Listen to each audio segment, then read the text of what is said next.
ایک عورت کہتی ہے کہ شادی کے 18 سال بعد میں اس نتیجہ پر پہنچی کہ مرد خدا کی خوبصورت ترین مخلوق ہے۔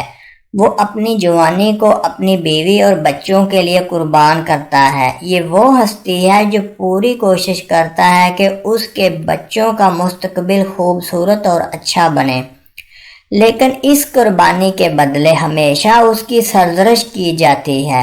اگر کبھی ریفریشمنٹ کے لیے گھر سے باہر قدم رکھے تو بے پرواہ، اور اگر گھر میں رہے تو سست اور بیکار۔ اگر بچوں کو غلطی کی وجہ سے ڈانٹے تو وحشی، اگر بیوی کو نوکری سے روکے تو متکبر اور روب جمانے والا، اگر ماں سے دل جوئی کرے تو ماں کا لاڈلا، اور اگر بیوی سے پیاری پیاری باتیں کرے تو بیوی کا مرید۔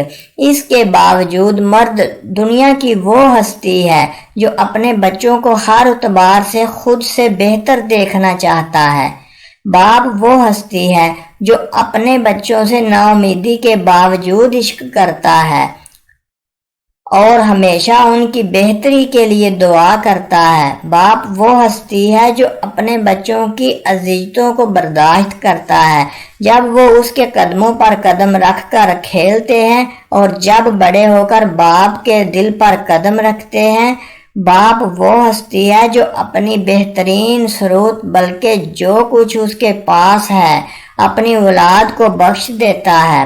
اگر ماں اولاد کے 9 مہینے پیٹ میں اٹھاتی ہے تو باپ پوری زندگی اپنے فکر و دماغ میں لیے پھرتا ہے۔ دنیا اچھی اور خوبصورت ہے جب تک گھر کا سرپرست سالم ہے۔